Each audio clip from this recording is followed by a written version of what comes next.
All right, everyone, are you guys ready for the dinner demo?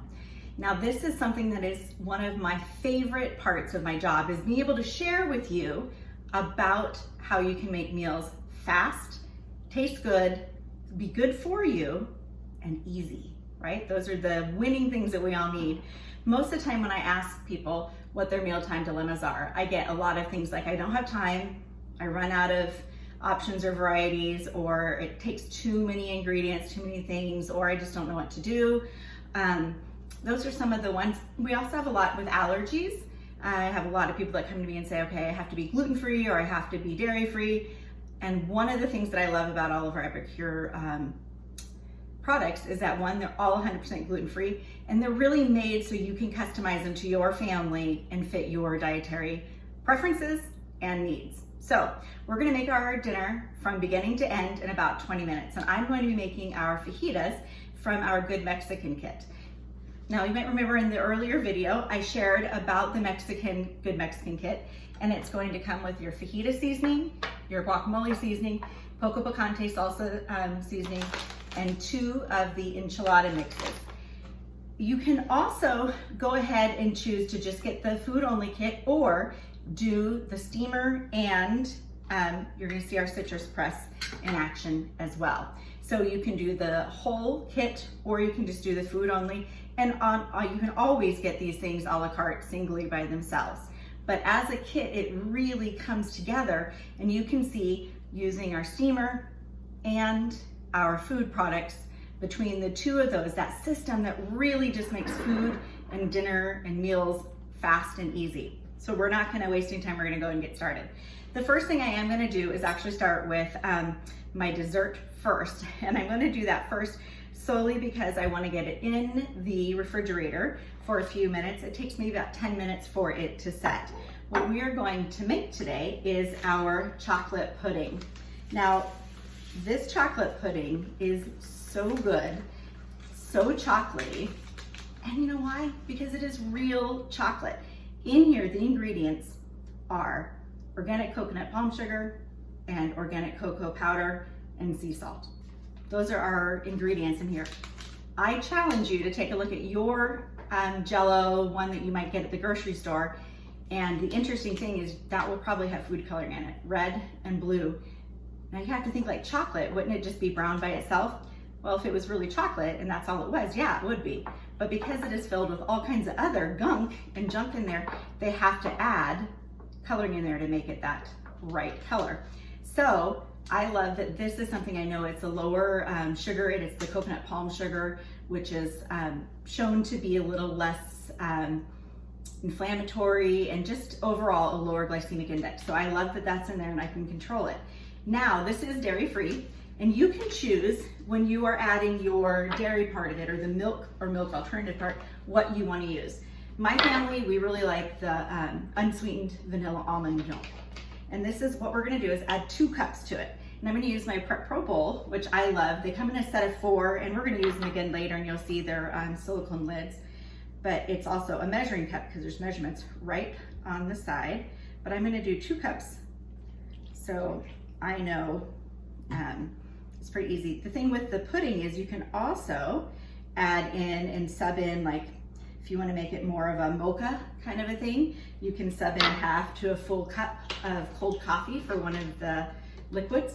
You can also make it an adult-friendly one and add in replace a quarter cup of the milk with like either Kahlua or Bailey's, and then you just want to make sure you really mark that it's for adults only, because it will have that alcohol in it, but it is such a fun treat. The other thing is, a lot of times when I am doing one of these, like a more Mexican style or flavor meal, I might also add in just a teaspoon of cinnamon in here to make it kind of that Mexican chocolate.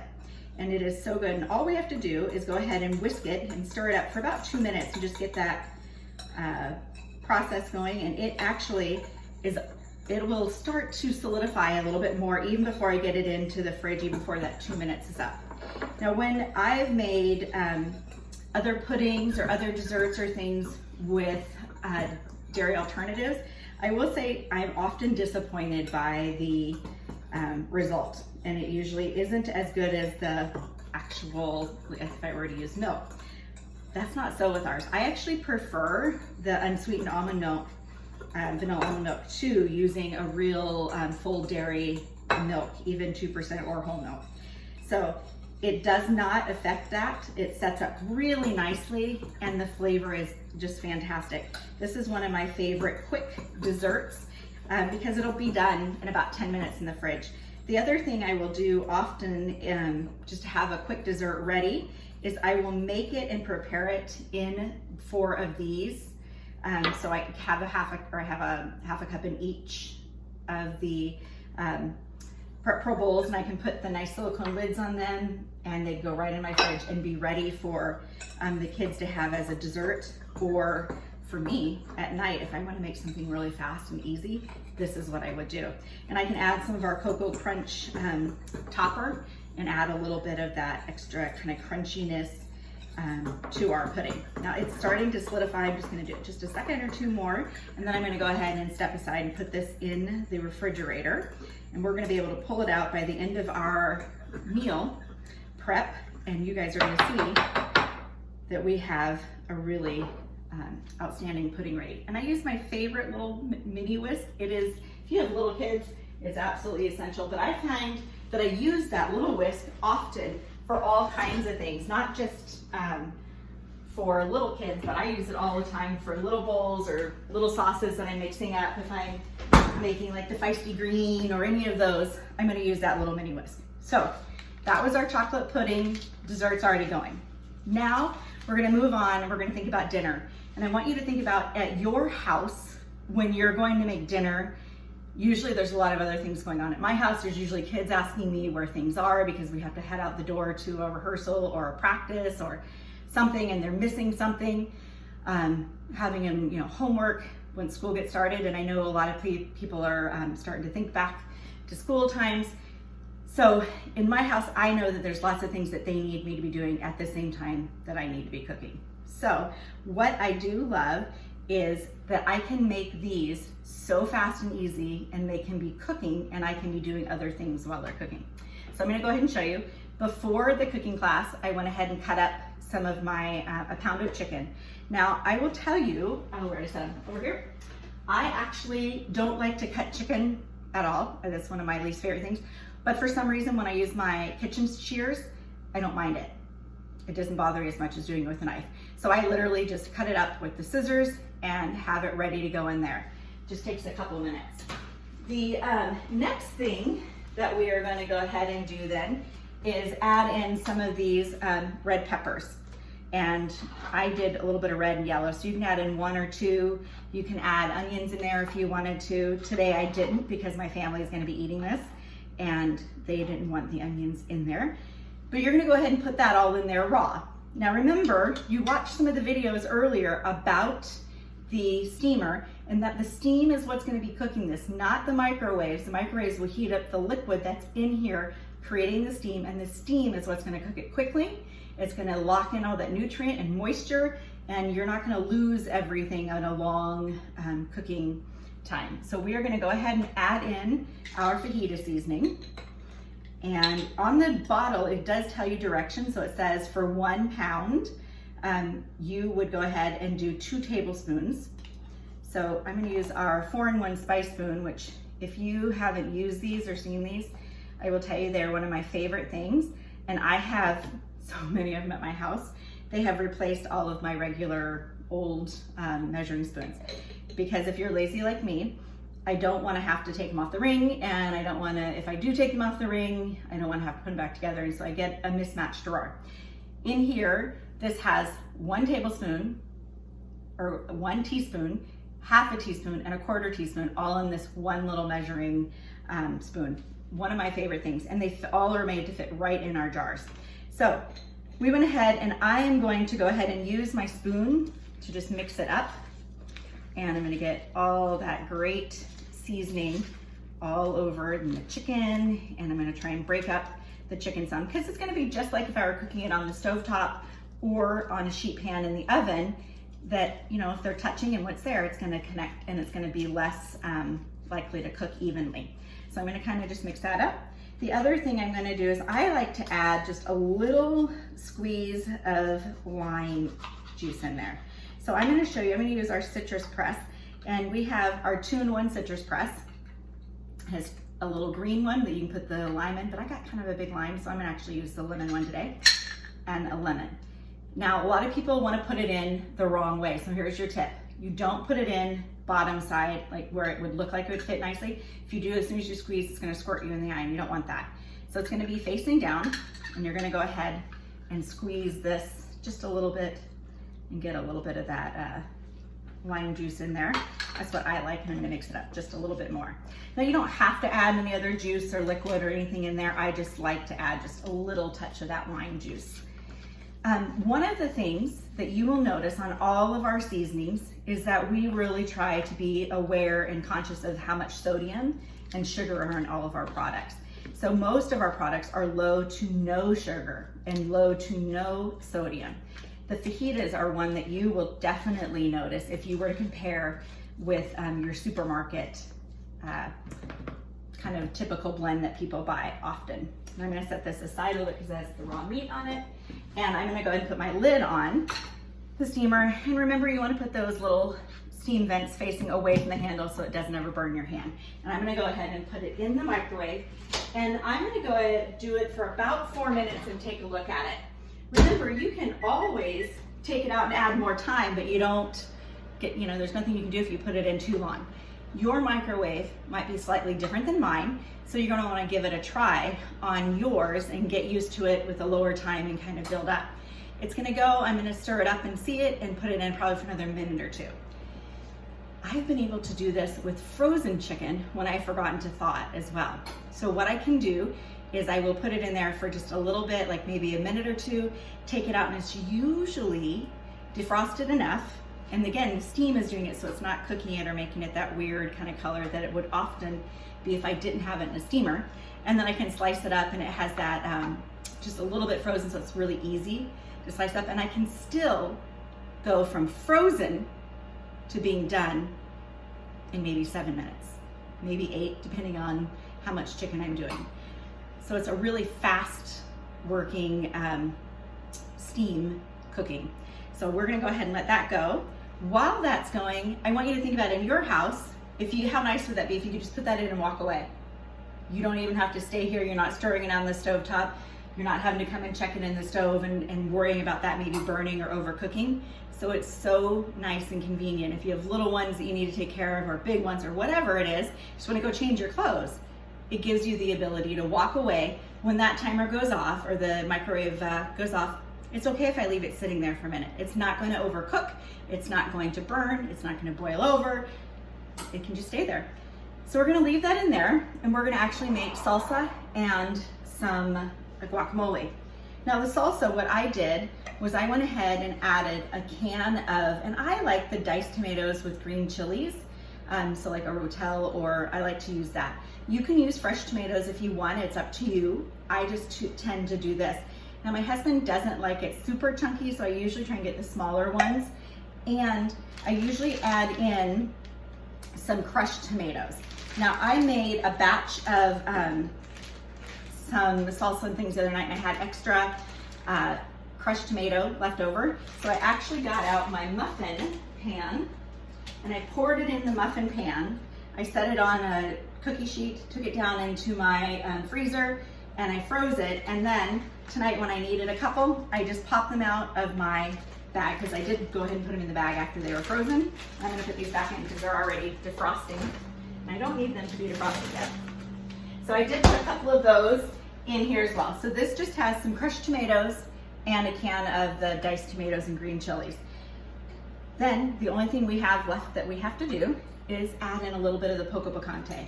Now I'm gonna warn you that this is super, super spicy. So if you are one with a sensitive palate, you're gonna wanna pay attention and do half. So I usually start with half. It calls for 2 tablespoons. I put in 1 because I just think it's pretty spicy. And you can always add to taste if you want a little bit more. So I'm gonna put that in there, and then I mix it up. Now, little tips that I do with this is we really prefer to have like what they call cowboy salsa. And so we will add in some beans, some black beans, and I've rinsed them already and drained them. So I'm gonna add some black beans and then corn, but I am out of my corn right now, but I would just go ahead and add those in there. And that is one of my husband's favorite salsas. The other thing you can do is before I put the beans in, I will sometimes go ahead and just take what I had there and put it into the blender and make like a salsa vinaigrette. And I'll add a little bit of vinegar in there, and I will add maybe a little touch of sugar, and it is a really great vinaigrette, kind of a dressing, a salsa one. So I have my salsa made. I have my, and I would add, actually, I would go ahead and add a little bit of this lime juice in there as well. If you have some fresh cilantro that you wanted to throw in there, you could do that as well. But it really is a pretty fast salsa to make. So I have that done. I'm gonna go ahead and check the chicken. I think it's probably gonna need maybe a minute or two more. We're gonna take a look. I will often put it on a plate if I feel like it's pretty heavy. So I'm gonna show you. You can see the steam coming off of there. It's not dry, it's not gray. It's pretty, just what you would expect for chicken. Now I'm gonna mix this up, and I can see a little bit of places where there's some that just needs to be cooked a little bit more. Again, it's just like on the stove, when you have parts that are touching, that you are going to need to mix those up because it doesn't cook as evenly. So I'm gonna go ahead and do that. I have those all broken up. And like I said, I'm gonna add maybe about a minute or two, probably two, just to be on the safe side. And then the meat, the chicken part, will be done. And actually, by the time this goes off, I will also have my guacamole made, because it's that easy. So I'm gonna put that in there, close up, put my 2 minutes back on. Now, the guacamole is one that makes me laugh, because often in a cooking class, there's always someone who says to me, oh, I make my own guacamole and I don't need that. And I always say, you know what, totally respect that. Go ahead, taste it tonight, just enjoy it because you didn't have to make it. If you like it, great. If you don't, no worries. But I'm gonna tell you, I think you're gonna like it. They always say, oh, well, maybe. We make the guacamole, and guess what? They're like, oh, well, I could maybe get some of this for when I'm in a hurry. And then I start to hear from them, because they usually become my repeat customers, that, ooh, well, actually, I don't even make my other anymore. Very rarely, because this is just as good, and it's way easier. So I am gonna go ahead and get my avocado in here, and I'm gonna show you, I used a tool. It's not an Epicure tool, but it is one of my favorites. I just got it at the regular grocery store with those OXO, I don't know what, those tools, and it is for avocado. And I actually didn't do a great job this time with it. I kind of did a wrong blending there, but it will go ahead, it will cut it. It will take out it turned the center for me, takes out the pit, and then I can actually just use the other end and just scrape it out. So again, this is not an Epicure tool, but I think I've probably sold a lot of these because I love it for avocado so much. So I get my avocado in there. I'm gonna go ahead and scrape out the other side. And there we go. Oh, nice soft avocados. This is gonna be really good. So I have one, and now I'm gonna go ahead and do my other one in just a second. I'm gonna get all of the avocado out of here. One of the other things that I love is when I have extra guacamole left over, I like to save it in my Prep Pro bowls, because I can put that silicone lid on, and guess what?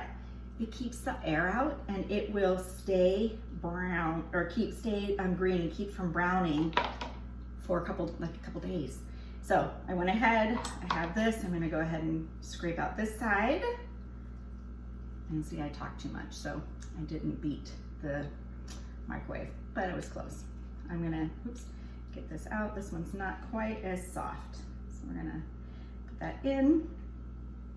And then I'm gonna get the other side. I'm gonna take the pit out. And you can add as little as you want as far as your, how many avocados. Typically it calls for 2. I always have a third one ready, because I never know how these are gonna be. So you know how you open them up sometimes and it's not as good as you would like. If sometimes you go to the store and you're running to make a guacamole and they don't have ripe guacamole or ripe avocados for you, you can go ahead, bring them home, put them in some tin foil and put them in like a slow oven for, I don't know, 10, 15 minutes. And you can kind of keep checking and it will help to ripen them up and soften them. So you can do that. So those worked just fine. So I don't need my third one. And now I'm just gonna add, it calls for 2 or 3 tablespoons of our dip mix and a splash of lime juice. Oops, this one's a new one, so it's a little harder and I have avocado on my fingers here. Oops. Whoop. This one's a good one. Okay, there we go. So I'm gonna go ahead and, do I have my other, nope, I took my other measuring spoon away, so I'm gonna grab one more out of my drawer, which, like I said, I have a pen. I'm gonna go ahead and put my 3 tablespoons, and you can tell our jars are always right up to the top. So I'm gonna put my 3 tablespoons of the guacamole in there. The other thing you can do is add that to a little bit of sour cream, or like, I know my friend can't do dairy, so she has a dairy-free sour cream that she uses, and she adds this guacamole seasoning to it, and she makes a really tasty little sour cream sauce to put on her fajitas. Okay, you can obviously mash it up with a fork or however you want to do it. I like using this ground meat separator. If you've never seen one or you don't have one, well, it's an amazing tool. I love using it for obviously breaking up ground meat when I'm browning it, or when I make it in my steamer actually, but when I'm doing there, or when I want to make some guacamole or banana bread. I use it for my banana, so I can go ahead, I'm gonna squeeze some more juice out of there, and I'm actually gonna use the other part, and I really like a little more lime juice in there, and I might actually add a little extra squirt into the salsa and mix that in, and I might actually even put a little bit more on my fajitas when they come out, just depending. Now, all of our things, like I said, are low sodium, so if you're someone who likes that, are used to a more salty palate, then you might want to add a little bit of salt to either your meat and season it before you cook it, or even add it into a little bit of salt into your guacamole. So I'm going to show you there. We have our guacamole, I have my salsa, and I'm going to guarantee pretty much that this is now done. Take a look at my chicken. And ooh, yeah, it looks good. So I'm gonna break it up here and see, and yep, everything in here is looking nice and ready to go into my fajita. So now I have my chicken ready, and you can see there was a little juice in there. You can leave that, or sometimes what I will even do is just kind of squeeze my steamer here, and you can do this when you brown meat or have anything that has a lot of fat or anything that is grease that is collected. So I'm gonna go ahead and put my lid back on here because I'm gonna keep it nice and warm for my family because this is going to be their dinner. And I'm gonna set it over here behind me. So that was our full meal. And even with all of my talking, it's been only 23 minutes. So you can see how you could make, I'm gonna grab the pudding out, how you can make a dinner from beginning to end in less than 20 minutes. And here's the pudding all done. The other thing I forgot to do with the pudding is you can put it in freezer molds and make fudgesicles with it. It's really yummy that way too. So that was from our Good Mexican kit. And again, like I said, you can check out on the in the catalog or on our website when you order. And that order, it's called a link tree, and it is in the posts, and it has everything you need from it. So you're gonna have a link on there that you can click on the catalog. There's a link in there to order from the party. You'll find your host's name. You will be able to take a look at like with the videos about the steamer.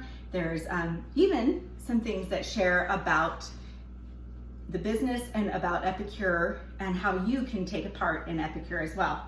So one of the fun facts is that we are still really new here in the US. We have only been in the United States since August, well, kind of July, August of 2019. So just 2 years now. And it's still brand new, and it has grown like crazy. It has blown up. One of my jobs here is to help recruit and to build a sales force for Epicure here in the United States. I'm gonna tell you, I know most of you did not come to this demo thinking, oh, I'm gonna maybe be interested in doing something else and having a second side job or a side gig and make some extra money. If you didn't, I want you to reconsider it. I want you to think about this. What I do, I can do from my home, I can do virtually, or I can go in home and do it. It's up to me how I wanna run my business. And I'm able to do a combo of both. It is on my own schedule and it's flexible. And there are only about 5,000 consultants in the United States right now. That's crazy. Most direct sales companies have tens of thousands to hundreds of thousands of consultants for them. So we're still at that ground floor opportunity level. I can only promise you that this industry of food and clean food without all the gunk in it, because you should have seen the never ever list in the beginning that tells you that we don't have a bunch of junk in our food. It is literally just food. We don't have artificial colors. We don't have artificial flavors. We don't add in all the icky stuff. So it is just growing. People are realizing that we need this. So if that is something that maybe you're like, I'd be interested in even checking that out, that is the first way that you can be a part of Epicure. And I'll tell you, in our business kit, guess what you get?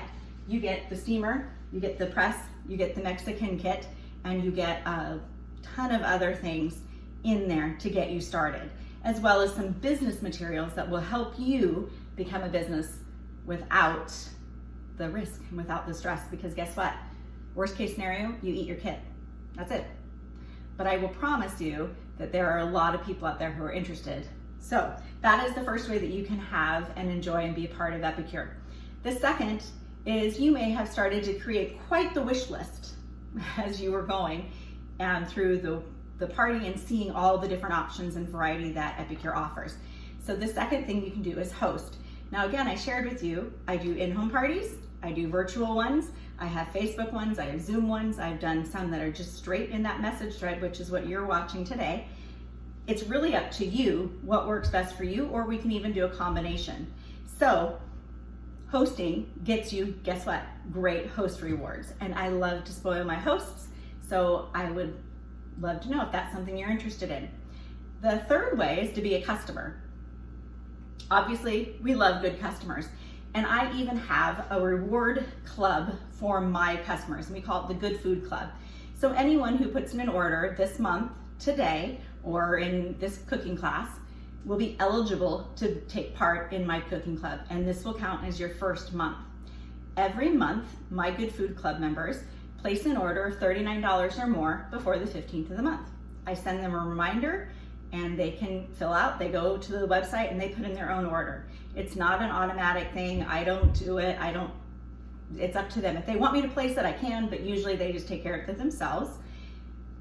And when they've done that 12 times for 1 year, so it's 1 year that they've done it, they get $100 of free products and 2 half-off items, just as a thank you for their business. So I would probably be checking in with each of you after you place your orders. If you want me to go ahead and just send you that email or the message beginning of next month. And if you're interested, great. You have month 2 that you've already started. You already have this month down. It's up to you. And if you choose not to, that's fine too. You may decide you don't want to eat anymore and you don't need any of this. Otherwise, you might say, yeah, actually, that's a great deal. And I have lots more I want to try. That was super easy. So you can be a customer. So obviously you can be part of my Good Food Club. You can choose to not be part of the Good Food Club. However you want to do it, I want to help you. And I want to support you in finding a way that Epicure can find a solution for your family.